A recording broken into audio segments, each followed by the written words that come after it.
Hello friends, আমি অর্পিতা। অর্পিস ওয়ার্ল্ডে আপনাদের স্বাগত। আজ আমি আপনাদের সঙ্গে শেয়ার করতে চলেছি পাউরুটি ডিম ভাপা। খুব সহজেই সাধারণ কিছু ঘরোয়া উপাদান দিয়েই এই দুর্দান্ত রেসিপিটা বানিয়ে নেওয়া সম্ভব। আর সাথে রেসিপিটিতে কোনো তেলের ব্যবহার না হওয়াতে স্বাস্থ্যসম্মতও বটে। তবে আসুন দেখে নেওয়া যাক আজকের অভিনব রেসিপিটি।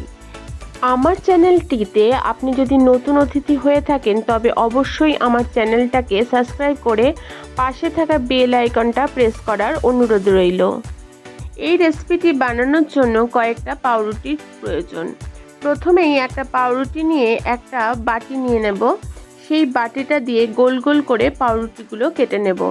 যেভাবে আমি পাউরুটিটা কাটছি ঠিক সেভাবে প্রতিটা পাউরুটি কিন্তু গোল গোল করে কেটে নিতে হবে। এই দেখুন পাউরুটিগুলো কিন্তু আমার গোলভাবে কাটা হয়ে গেছে। তাই সমস্ত পাউরুটিগুলো আমি একটা প্লেটের উপর নিয়ে নিলাম। এবার একটা ব্যাটার বানাতে হবে, তাই নিয়ে নিচ্ছি একটা মেজারমেন্ট কাপে 1 বাটি বেসন। এর মধ্যে পরিমাণ মতো একটু হলুদ দিলাম আর দিচ্ছি পরিমাণ মতো একটু লবণ।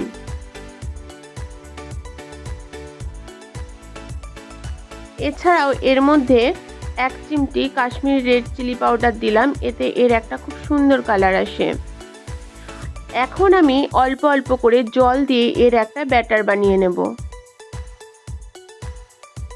এই ব্যাটারটা কিন্তু খুব ঘন হবে না, একটু পাতলা হবে, তবে অতিরিক্ত পাতলাও হবে না, তাই আমি অল্প অল্প করে এর মধ্যে জল অ্যাড করছি।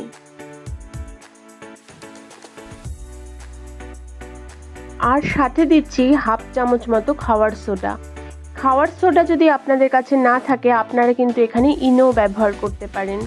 ব্যাটারটা আমার রেডি হয়ে গেছে, তাই এটাকে আমি 10 মিনিটের জন্য রেস্টে রেখে দেব। অন্যদিকে আমি 3টে বাটি নিয়ে নিয়েছি আর এই বাটির মধ্যে একটুখানি তেল নিয়ে ব্রাশ করে দিচ্ছি, যাতে পাউরুটিগুলো যখন আমি ভাপাবো তখন সহজেই উঠে আসে।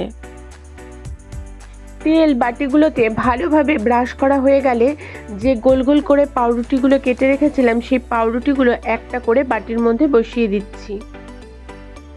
3টে বাটিতেই কিন্তু পাউরুটি বসানো হয়ে গেছে। এবার এর মধ্যে দিয়ে দেব একটা ডিম। আমি এখানে একটা গোটা ডিম ব্যবহার করেছি, আপনারা চাইলে এই ডিমটা গুলিয়ে অল্প করেও ব্যবহার করতে পারেন। এর উপর দিয়ে আমি একটু লবণ ছড়িয়ে দিলাম আর দিয়ে দিচ্ছি কিছু ক্যাপসিকাম কুচি। একটা গাজর গ্রেট করে নিয়েছি, সেই গ্রেট করা গাজর একটুখানি এর মধ্যে দিয়ে দিলাম আর দিচ্ছি কিছু টমেটো কুচি। আপনারা এখানে আপনাদের পছন্দ অনুযায়ী সবজি অ্যাড করতে পারেন। এছাড়া এখানে কয়েকটা কাঁচা লঙ্কা আর একটু ধনেপাতা কুচিও আমি অ্যাড করলাম। এবার এর মধ্যে আমি দিয়ে দেব যে বেসনের ব্যাটারটা বানিয়েছিলাম সেই বেসনের ব্যাটারটা।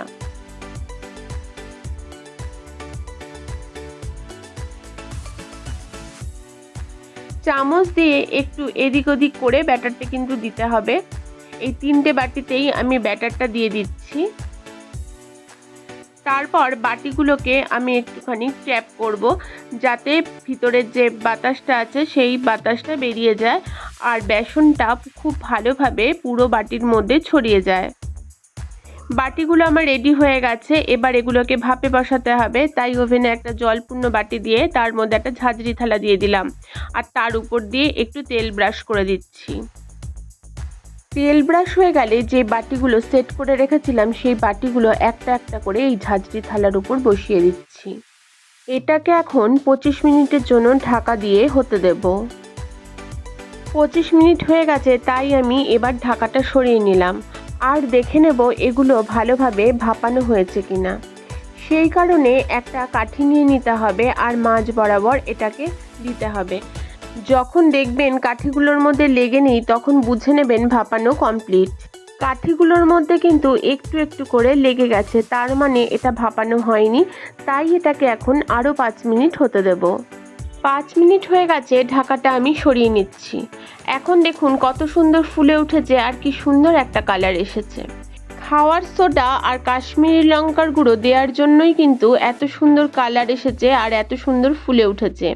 যাই হোক, আমি কাঠি দিয়ে চেক করে নিলাম, এখন কিন্তু কাঠির গায়ে কোনোভাবে লেগে নেই, তার মানে এগুলো ভাপানো কমপ্লিট। এবার এই বাটিগুলোকে একটা সাঁড়াশির সাহায্যে একটা প্লেটে তুলে নিয়েছি। এখন এগুলোকে মোল্ড করতে হবে, তাই একটা ছুরি নিয়ে নিয়েছি আর চারিদিক দিকে ঘুরিয়ে ঘুরিয়ে বাটির থেকে আলগা করে দিচ্ছি। যখন দেখবেন একটু আলগা হয়ে এসছে তখন বাটিটাকে উল্টো করে দিলেই পাউরুটির যে ভাপাটা সেটা কিন্তু সহজেই বেরিয়ে আসবে। এই দেখুন কি সুন্দরভাবে পাউরুটি ভাপাগুলো খুলে এসেছে। এইভাবেই রেডি হয়ে গেল আমার পাউরুটি ভাপা। স্বাস্থ্যসম্মত ডিম পাউরুটি ভাপা আপনাদের কেমন লাগলো আমাকে কমেন্টস বক্সে অবশ্যই জানাবেন। সাথে আমার চ্যানেলটাকে সাবস্ক্রাইব করে পাশে থাকা বেল আইকনটা প্রেস করে দেবেন। সকলে ভালো থাকবেন, সুস্থ থাকবেন। ধন্যবাদ।